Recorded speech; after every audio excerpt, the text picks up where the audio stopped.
With a 500-foot elevation gain and over 3 miles of hiking trails, the enormous granite hill towering above downtown Riverside is the perfect way to get your blood pumping. Today, I'll be your tour guide and your exercise partner, teaching you about the history of the hill while setting a pace to the top that's sure to make you sweat. Along the way, we'll experience the sights that locals in the area have grown to love. Now grab your water and let's head up Mount Rubidoux. The hill has been designated a city park and landmark. We'll begin at the main gate. High atop it, written in big bold letters, you'll see the name of the park, Mount Rubidoux Memorial Park. As we pass through it, notice the sign on the right side of the trail stating rules that we must follow. As we start up the trail, look around and soak up the beauty of nature. Gaze at the boulders protruding out of the hill. Some appear as though they might fall at any moment and slowly tumble down the hillside. Look at the cacti, ranging in size and shape, which line the beginning of the path. The Friends of Mount Rubidoux was reformed in 1994 by local citizens who independently care for the park.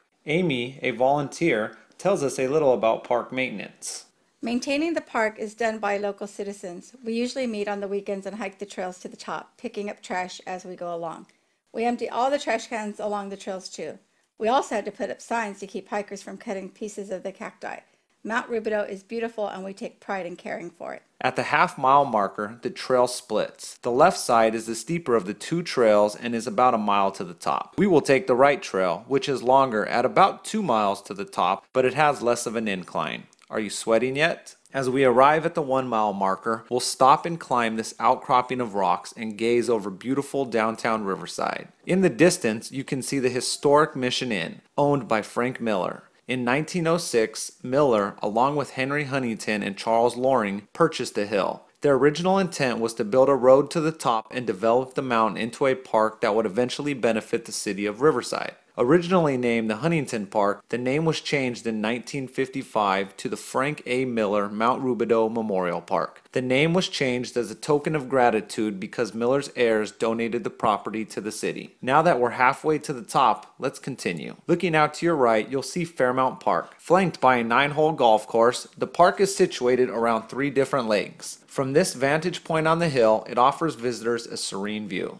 As we get to the backside of the mountain, the Riverside Municipal Airport becomes visible. There's a bench up ahead where hikers can rest and watch planes, oftentimes flying at eye level, make their final descent towards the airport. Next to the airport and running parallel to the hill is the Santa Ana Bike Trail. Cyclists often detour from the trail to make quick trips to the top of Mount Rubidoux before continuing back on their quest towards the San Bernardino Mountains. At the 1.5 mile marker, you'll see where the trails intersect. The longer trail goes under the shorter one. As we come back to the front side of the mountain, the World Peace Bridge becomes visible in the distance. In 1925, Miller and his family traveled to Asia. In their absence, the citizens of Riverside erected the Peace Tower and Friendship Bridge on Mount Rubidoux. A dedication ceremony was held in December of 1925 upon the Miller family's return. A plaque unveiled that day remains on site for all visitors to read. The turn up ahead will take us to the top of the mountain. As we pass the 2 mile marker, our blood pressure is up and sweat is undoubtedly dripping down your brow. As you suck down your water, take a moment to enjoy the beautiful 360-degree panoramic view. The American flag, flanked by the backdrop of the San Bernardino Mountains, downtown Riverside, and the historic cross that is the heart of church services held each Easter here at the top of the mountain. Jim, a regular hiker up here at the top, tells us why he comes here so often.